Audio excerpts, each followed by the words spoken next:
Olá, turma. Sou a professora Áurea Santos, professora de inglês instrumental, e chegamos aqui à nossa quarta e última semana de aulas, né? Espero que vocês tenham aproveitado essa disciplina, as aulas que nós tivemos, e hoje vamos ver o nosso último conteúdo, o conteúdo da última semana. Isso? Então, vamos aqui pegar o material, vocês podem acompanhar o material da nossa última aula. Bom, nós temos aqui na semana 4 o nosso conteúdo que é ampliando o seu vocabulário em inglês.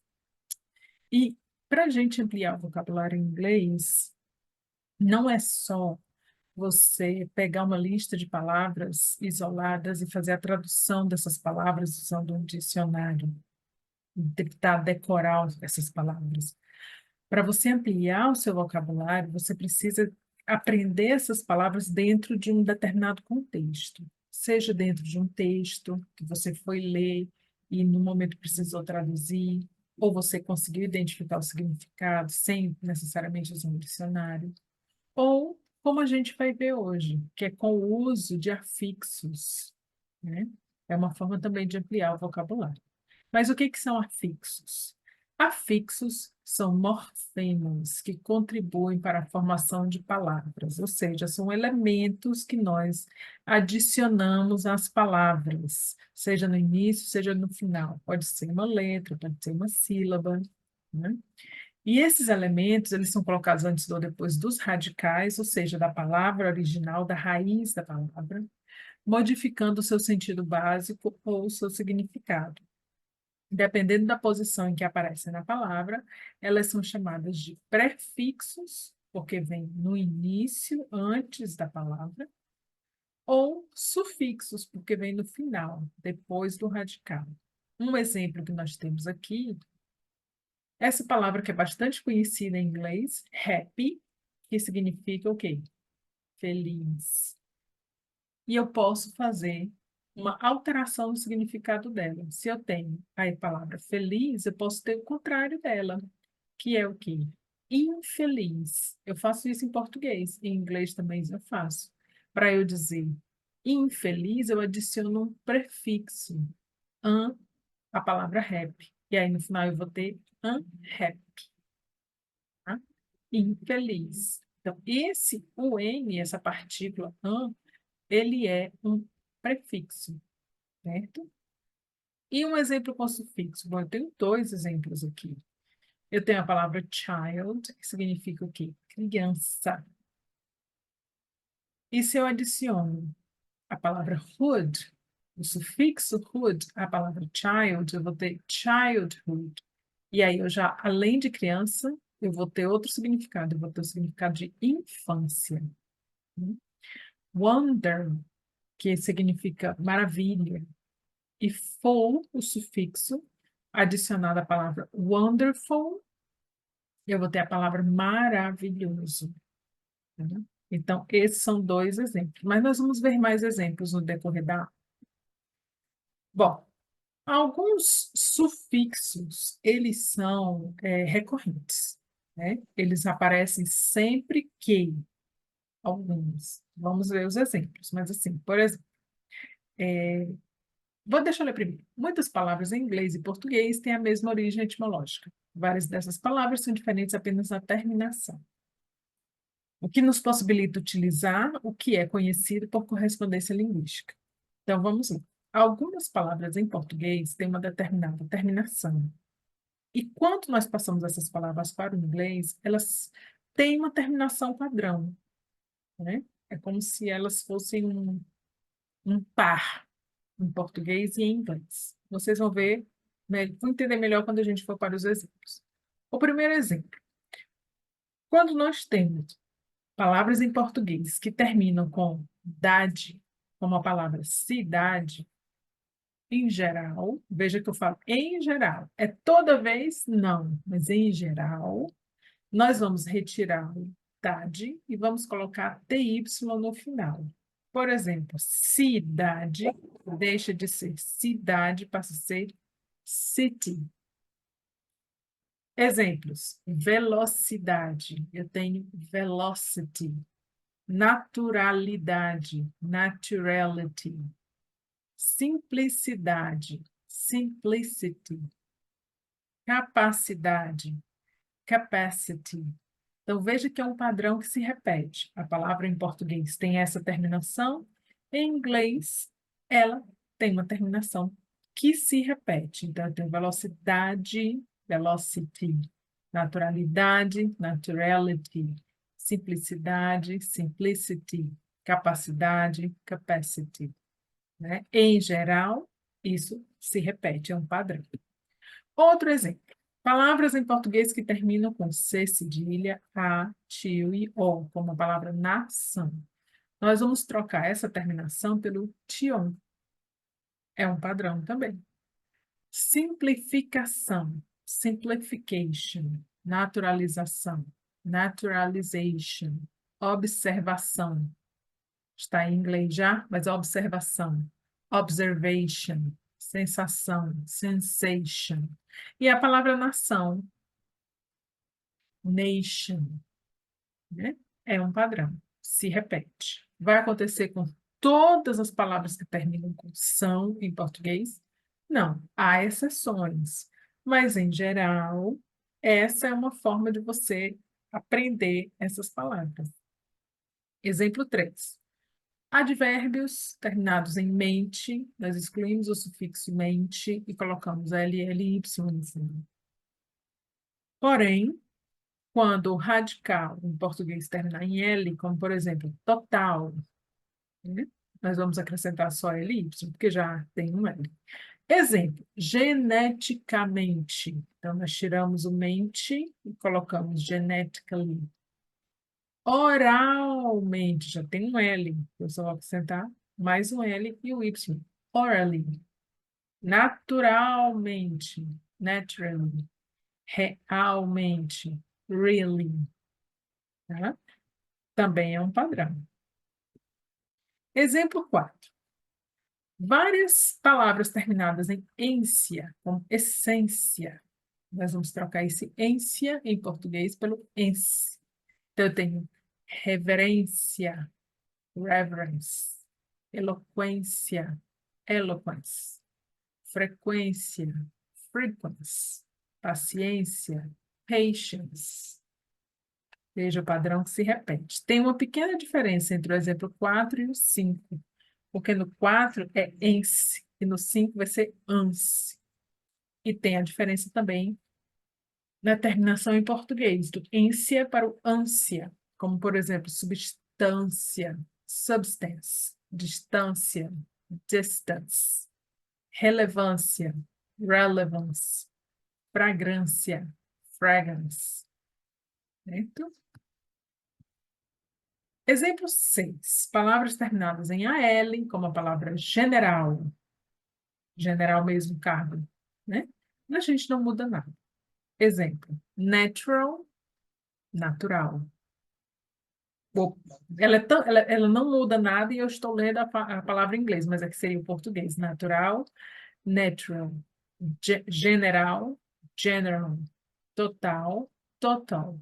Fatal, fatal. Muda a pronúncia, tá? Então, observe que esses exemplos que nós acabamos de ver aqui, até o exemplo 6, são exemplos de palavras com sufixo em português e que em inglês também elas recebem sufixo e que há um certo padrão, como se fosse pares, né? Agora vamos a um exercício. Então, nós temos aqui algumas palavras que têm a terminação daqueles exemplos que nós acabamos de ver. Então, nós temos imunidade, nacionalidade, efervescência, hipoteticamente, situação, plural, oral, abundância, emoção, igualdade, nutrição, demência, qualidade, posição, inicialmente, anual. A seguir, eu vou apresentar as respostas, mas eu sugiro que quando você estiver assistindo essa aula, você pausa aqui responde, anota aí as respostas, e depois que você terminar de responder, você segue, porque o próximo slide ele é um spoiler, né? Ele vai trazer as respostas. Então, se você quiser treinar, responder antes, você faz isso, pausa aqui a aula, responde, depois volta. Pronto? Vamos lá. Então, nós temos imunidade, immunity, nacionalidade, nationality, efervescência, effervescence, hipoteticamente, hypothetically, situação, situation, plural, plural, oral, oral, abundância, abundance, emoção, emotion, igualdade, equality, nutrição, nutrition, insanidade, insanity, qualidade, quality, posição, position, inicialmente, initially, anual, annual, certo? Então, veja que todos esses exemplos, eles seguem aquele padrão. Terminou em dade, trocamos o dade pelo TY. Terminou em ência, com a letra C, usamos ENS. Terminou em mente, usamos LLY. Terminou em são, substituímos pelo tion. Os que terminam em AL não mudam. Abundância terminou em ânsia, substituímos por ans. Esse nós já falamos, tion, TY, tion novamente. Aqui nós colocamos dois L's. Não, nós colocamos só um. Inicialmente, initially. Tá? Então, é uma forma, aprender esse sufixo é uma forma de aumentar o seu vocabulário, ampliar o seu vocabulário. Tá? Vamos seguir. Agora vamos falar dos prefixos. Os prefixos, que são os morfemas, né? As sílabas ou as letras que nós colocamos no início da palavra. São os que a gente chama de prefixos. Então, vamos. O reconhecimento de prefixos e sufixos é importante para a dedução do significado das palavras, ajudando muito na compreensão dos textos. Mas é necessário analisar o contexto no qual se inserem para se determinar com exatidão o seu significado. Muitos dos prefixos usados em inglês são semelhantes ou idênticos aos seus equivalentes em português. Alguns, devido à sua origem grega ou latina. Por exemplo, a palavra inadequate, que em português é inadequado. Então, o prefixo que nós usamos aqui para indicar a negação, o oposto, né? Adequado e inadequado, é também equivalente em português. Conectar, desconectar. Em português, nós também temos esse prefixo, né? Entretanto, alguns têm origem diferente e, por essa razão, não são tão parecidos e podem não ser tão fáceis de entender, como, por exemplo, unhappy, nós já vimos. Underground. Underground significa subterrâneo, metrô, também usado para metrô, mas no caso aqui, ground é chão, e underground, abaixo do chão, subterrâneo. Misunderstand. Understand é o verbo compreender, entender.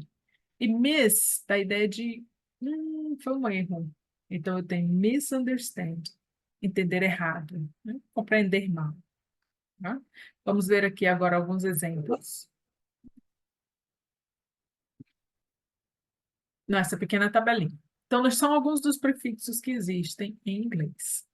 E esses prefixos, é interessante observar que eles trazem um significado para a palavra, tá? Então, vamos ver aqui, ó. O a, da ideia de negação, privação. Por exemplo, apart. Se você tirar o a, nós temos part, que é parte, né? Faz parte. Mas quando eu digo apart, quer dizer, ó, separado. Apart. Não está mais junto, não faz parte, separado. Anti, da ideia de contrário. Por exemplo, antibiotic. antibiótico em português, não é isso? Que ele combate as bactérias, não é isso? Bi, dois. Bilingual, quer dizer que é alguém que fala duas línguas. Bilingual. Bio, vida. Biology, biologia, ciência que estuda a vida. Isso. Contrário, counter. Então, counter-attack, contra-ataque. Um ataque contra. Reversão ou remoção, no sentido de deforest, por exemplo. Forest é floresta, e deforest é remover a floresta, ou seja, deflorestar. Disconnect, já vimos, da ideia de negação, né? Conectado, desconectado. Enrich, esse prefixo en, da ideia de tornar. Então, rich é rico, significa rico.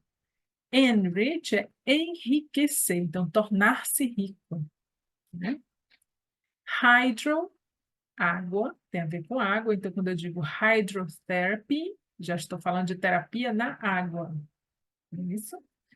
Negação. Esses três são muito utilizados para dar ideia de negação. Tá?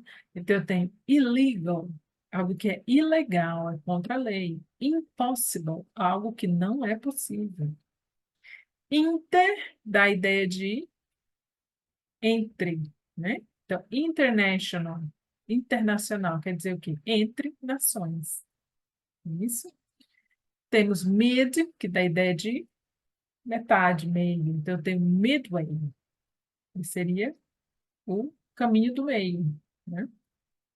Misconduct. Conduct seria conduzir, orientar. E misconduct seria uma conduta errada, né? Do jeito que bi significa dois, mono e uni significa um. Então, eu tenho monogram, uniform, né? Uniforme, apenas uma forma. Mas também pode ser o uniforme a roupa que se usa. Assim, todos ficam iguais. Muito, multi, da ideia de muito. Então, nós temos multi-purpose, algo que tem um propósito múltiplo, muitos propósitos. Overdose, em português nós temos essa palavra, overdose, que é o quê? Uma dose excessiva, né? Prehistoric, da ideia de antes, a pré-história, antes da história. Polivalência, polivalência, né? Muitos. Post, do jeito que pre, da ideia de antes, post, da ideia de depois. Então, post-dated, então, uma data posterior. O RE tem um sentido parecido com o que nós temos em português, porque, por exemplo, se eu digo ler, reler, vou ler novamente. Em inglês, a mesma coisa. Rewrite. Write é o verbo escrever. Quando eu digo rewrite, eu tenho que reescrever. Superman, né? Super, né? Superior, maior, mais forte, super. Superman. Transfusion. Então, seria uma transfusão, uma grande mudança ou através. Ultraviolet. Outra da ideia também de além do limite, excesso, né? Os raios ultravioletas. E temos o UN, que dá a ideia de unlimited, uninterested, ou o exemplo que nós vimos no início da aula, unhappy. Então, também dá uma ideia de negação. Então, unlimited, ilimitado, não tem limites. Uninterested, não interessado, né? É o oposto. Aí temos aqui mais uma atividade para praticar com o uso de prefixos. Cada uma dessas alternativas já tem a palavra que vai ser utilizada, mas está faltando o início dela, o início dessa palavra. Esse exercício aqui também é importante que você pause o vídeo agora da aula e vá tentar responder. Então, tem uma frase em que você vai completar o sentido dessa frase com o prefixo, né? Vamos fazer um. Vamos fazer um aqui antes de vocês pausarem o vídeo. Letra C. The bones are, espaço, connected via the muscle. Então, aqui o espaço vai ser preenchido por um dos prefixos que está no quadro e que se liga à palavra connected. Então, nós temos aqui. O que é que você vai fazer agora? São frases isoladas. Não há um contexto maior para você tentar inferir o significado da palavra. Então, nesse caso, você vai pegar um dicionário ou um tradutor online e buscar o significado das palavras que você não conhece. Por exemplo, bones. Bones significa o quê? Aí você abre o dicionário, lá você vai encontrar que bones significa ossos. Então, nós temos os ossos são ou estão, porque aqui nós temos o verbo to be. Então, os ossos são connected via the muscle. Através, via, né? Muscle, músculo. Então, os ossos são conectados através do músculo. Ok, já faria sentido se fosse só assim. Mas aí eu tenho um prefixo que vai me dar uma ideia muito mais precisa. Qual prefixo eu poderia utilizar aqui em connected, que vai me dar essa ideia de que os ossos são conectados, né? Os ossos são conectados entre eles através do músculo. O músculo liga os ossos, né? Sustenta os ossos. E aí, qual seria o seu prefixo correto? Over, que dá a ideia de excesso, un, que dá a ideia de negação, re, que dá a ideia de repetição, dis, que dá a ideia de não, ante, que dá a ideia de contrário, inter, que dá a ideia de entre, o semi, que dá a ideia de quase lá, né? Antes. E aí? Também não vou dar a resposta agora, não. Você pausa o vídeo agora e volta quando terminar de responder para a gente conferir. Certo? Pronto? Pausou o vídeo. Agora vamos conferir. Nós temos aqui cada uma das frases com um prefixo ligado à palavra que já estava aí na frase. Então, nós temos a match, competition or examination that precedes the final one is called semi-final. O que que nós temos aqui? Uma partida, competição ou exame que precede a etapa final, né? A final é chamada de quê? Então, se vem antes da final, é chamada de quê? Semifinal, semi-final. Tá? Letra B. He overslept and missed the train. Então, nós temos ele. A palavra que já estava aqui era o verbo dormir no passado, slept. E missed the train. E perdeu o trem, perdeu a hora. Para ele perder a hora, ele tem que ter dormido demais, em excesso. Então, nós temos he overslept. Ele dormiu demais e perdeu o trem. Letra C, a frase que nós tínhamos começado a responder na página anterior, né? No slide anterior. Então, os ossos são interconnected. São interconectados através do músculo. Né? Letra D. The farmer untied a horse from a tree. Farmer, fazendeiro, horse, cavalo e tree, árvore. Então, o fazendeiro untied. Tied é amarrar. É o verbo amarrar no passado. E aqui eu tenho un, que dá a ideia de negação. Então, ao invés de amarrar, ele fez o contrário de amarrar. Ele desamarrou o cavalo da árvore. Né? Letra E. My mother replanted the bulbs the dog had dug up.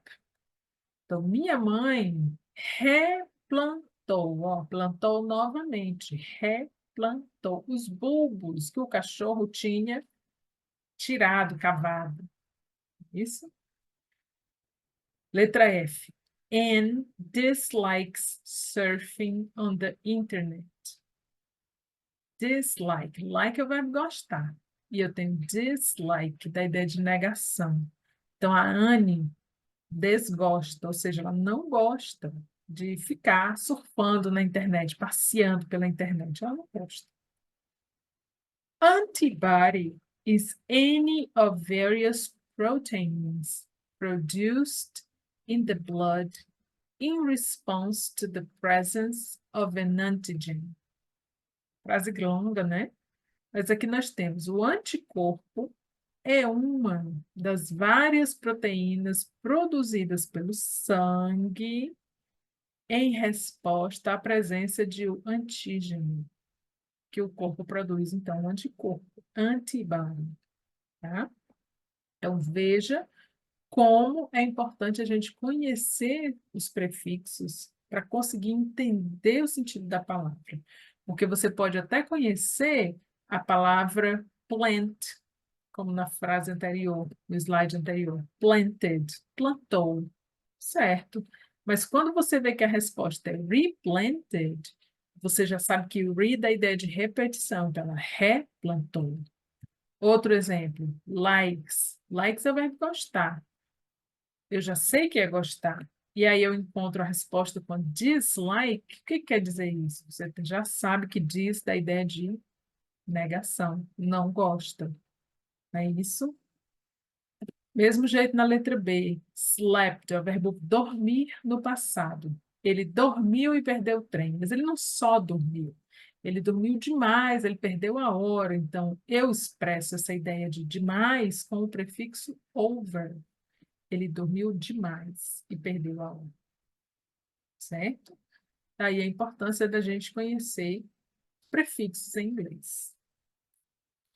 Bom, outra forma também de aumentar o vocabulário é saber que as palavras em inglês também vão para o plural, algumas delas.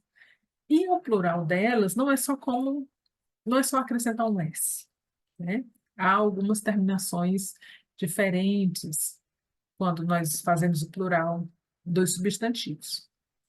Então, assim como em português, existem regras para a construção do plural dos substantivos. E eu coloquei aqui alguns exemplos.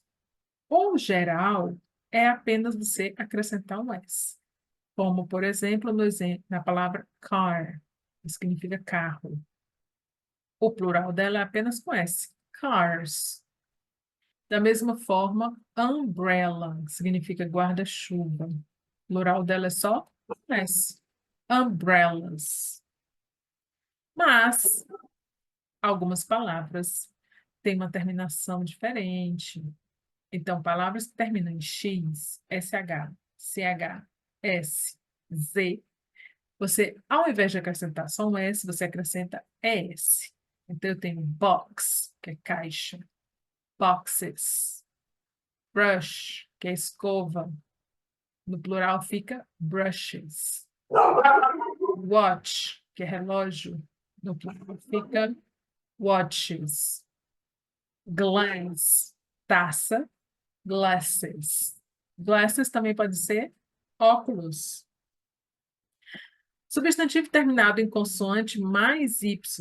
O Y vai sair e eu vou colocar IES no lugar. Por exemplo, a palavra strawberry, morango. No plural eu tenho strawberries. Veja que o Y sumiu. Outro exemplo. Substantivo terminado em F ou FE. Eu vou tirar o F ou FE para poder acrescentar VS. Então, eu tenho a palavra esposa, wife. No plural vai ficar wives. Thief, ladrão. No plural nós vamos ter thieves. Certo? E, além desses, nós temos também os plurais que nós chamamos de irregulares. Por que eles são irregulares? Porque eles não vão receber S, nem ES, nem IES, nem VES, nada disso. O plural não necessariamente inclui um S. Por exemplo, a palavra man, homem, no plural é man. Quase não tem diferença, né? Woman, mulher, no plural, women. Child, que é criança, no plural, children. Foot, que é pé, no plural é feet. Ox, que é boi, no plural, oxen. Mouse, que é rato, no plural, mice. E fish, que é peixe, no plural, fish. Não tem alteração. Então, esses são alguns exemplos de plurais irregulares, né? É importante lembrar deles também. Bom, e aí nós temos uma atividade de reading comprehension, um texto que está aqui. Ui, falta. Um texto. Essa é só a primeira parte do texto. Nós temos o título, um subtítulo, uma imagem. O objetivo do texto é: identifique 10 substantivos que estão no plural e identifique 5 substantivos que podem ser reconhecidos através da sua terminação, ou seja, do sufixo, e identifique uma palavra com prefixo, certo? Bom, nós temos aqui o texto com um título, um subtítulo e uma imagem. A gente já pode começar por aqui. Procurar alguma palavra que tenha plural, ou que tenha sufixo, ou que tenha prefixo. O que que nós já podemos encontrar aqui? Nós temos 3 palavras no plural, 3 substantivos no plural. Eu tenho schools, levels, institutions. Veja que essas 3 palavras fazem o plural apenas com S. Schools, levels, institutions. E agora o texto em si. Mesma coisa, identifique 10 substantivos que estão no plural, 5 substantivos que podem ser reconhecidos através da sua terminação e uma palavra com prefixo. Tá? E aí nós temos o quê? No plural, continuando, nós temos kids, classes, uniforms, attractions, computers, students, facilities. Aqui nós temos um exemplo de uma palavra que recebe ES, classes, e temos um exemplo de uma palavra que tem IES, isso quer dizer que antes ela tinha um Y no lugar, facility, com Y. Uma palavra com prefixo, unheard. Heard é o verbo ouvir no passado. Unheard seria escutado, mas com prefixo un, que dá a ideia de negação. Não escutado, nunca ouvi falar. Né? E 5 substantivos que podem ser identificados através da sua terminação. Eu tenho province, província, education, educação, institution, instituição, capacity, capacidade, annual, anual. Né? Veja como faz a diferença você conhecer palavras através da sua terminação, você conhecer a palavra através do plural, você identificar um prefixo, você já consegue, a partir daí, identificar o significado dessas palavras. E aí agora fica para vocês lerem esse texto e dizerem do que ele está falando, qual é a ideia central desse texto, né? Observe o título, o subtítulo, as imagens, a legenda das imagens, né? E depois que terminar de ler esse texto, você aproveita, usa o dicionário, faz dele um exercício de ampliação de vocabulário. E quando você terminar, temos aí também a atividade complementar, para que você possa responder, complementar os estudos. Então, nós temos aqui, aqui, a atividade complementar, um texto, não é longo, mas ele tem um gráfico, uma informação não verbal, um gráfico para que você possa analisar e que vai complementar a ideia do texto. E a partir daí, 4 questões para que você possa responder, certo? E aí, essa sendo a nossa última semana de aula, nós temos a avaliação, né? A avaliação final, uma prova que será aplicada para vocês, tá? Estudem, revisem o conteúdo das aulas, certo? E para poder fazer uma prova bem, tá? E espero que tenham aproveitado essa disciplina, tá? Da minha parte, foi muito bom trabalhar com vocês, tá? Eu agradeço a atenção e, quem sabe, até uma próxima vez, né? A gente se encontra por aí, né?